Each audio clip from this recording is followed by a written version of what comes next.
আওয়ামী লীগকে আমরা রাজনৈতিকভাবে পরাজিত করেছি। নতুন সংবিধানে অবশ্যই ক্ষমতার ভারসাম্য, জবাবদিহিতা এবং বিকেন্দ্রীকরণকে নিশ্চিত করতে হবে। নতুন সংবিধানের স্বার্থে একটি গণপরিষদ নির্বাচন আয়োজন করতে হবে। বাংলাদেশের রাজনীতির বিষয়ে সিদ্ধান্ত গ্রহণ করবে বাংলাদেশের জনগণ। কোন বিদেশি প্রভু বাংলাদেশের রাজনীতিতে হস্তক্ষেপ করতে পারবে না। দুর্ভাগ্যের বিষয়, স্বাধীনতার দীর্ঘ সময় পরে এসেও বাংলাদেশের মানুষ সেই কাঙ্ক্ষিত গণতান্ত্রিক মূল্যবোধ সম্পন্ন একটি রাষ্ট্র উপহার পায়নি। বাংলাদেশের উপরে যে ফ্যাসিবাদ চেপে বসেছিল, বাংলাদেশের উপরে যে বাকশাল চেপে বসেছিল, যে স্বৈরতন্ত্র এবং জুলুমবাজ শাসকরা চেপে বসেছিল, তার বিরুদ্ধে 24-এর অভ্যুত্থানে এদেশের সাধারণ জনতা ঐক্যবদ্ধভাবে লড়াই করেছে। 24-এর 5ই আগস্ট আওয়ামী লীগকে আমরা রাজনৈতিকভাবে পরাজিত করেছি। আমাদের আন্দোলন সংগ্রামের মধ্য দিয়ে অন্তর্বর্তীকালীন সরকার আইনগতভাবে আওয়ামী লীগের ব্যাপারে সিদ্ধান্ত গ্রহণ করেছে। এখন সময় মতাদর্শিকভাবে আওয়ামী লীগের রাজনীতিকে বাংলাদেশ থেকে বিতাড়িত করা।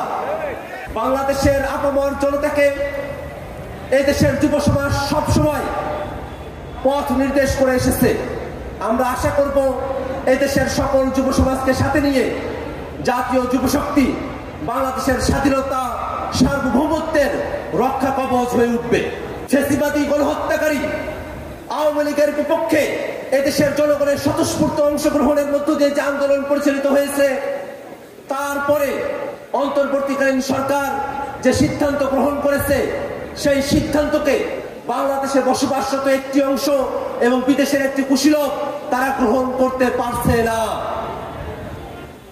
আওয়ামী লীগের কার্যক্রম নিষিদ্ধ হওয়াকে যারা গ্রহণ করতে পারছে না, আমরা তাদেরকে বলতে চাই, বাংলাদেশে গণহত্যাকারী, ফ্যাসিবাদী, জুলুমবাজ, স্বৈরতান্ত্রিক কোন শক্তিকে আপনারা কি আবার পুনরুজ্জীবিত করতে চান? নতুন সংবিধানে অবশ্যই ক্ষমতার ভারসাম্য, জবাবদিহিতা এবং বিকেন্দ্রীকরণকে নিশ্চিত করতে হবে। সেই লক্ষ্যে শুধুমাত্র সংবিধান সংশোধন করে, সংবিধানের মূল কিছুকে ঠিক রেখে, পারিপার্শ্বিকতাকে সংশোধন করে বাংলাদেশকে একটি গণতান্ত্রিক রাষ্ট্রে উন্নীত করা সম্ভবপর নয়। নতুন সংবিধানের স্বার্থে একটি গণপরিষদ নির্বাচন আয়োজন করতে হবে। সুপ্রিয় উপস্থিতি, যেসব শহীদেরা, যেসব জুলাই যোদ্ধারা 24-এর আন্দোলনে জীবন দিয়েছেন, আহত হয়েছেন, তাদের ব্যাপারে বাংলাদেশ রাষ্ট্র এখন পর্যন্ত শতভাগ দায়িত্ব নিতে ব্যর্থ হয়েছে। আমরা সরকারের কাছে আহ্বান রাখতে চাই, জুলাই যোদ্ধা এবং জুলাই শহীদেরা, তাদের পরিবারকে যথোপযুক্ত রাষ্ট্রীয় মর্যাদা এবং সুযোগ সুবিধা প্রদান করতে হবে।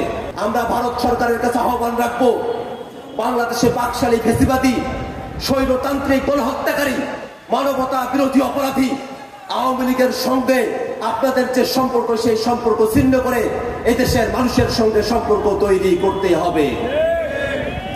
বাংলাদেশের ব্যাপারে, বাংলাদেশের রাজনীতির বিষয়ে সিদ্ধান্ত গ্রহণ করবে বাংলাদেশের জনগণ।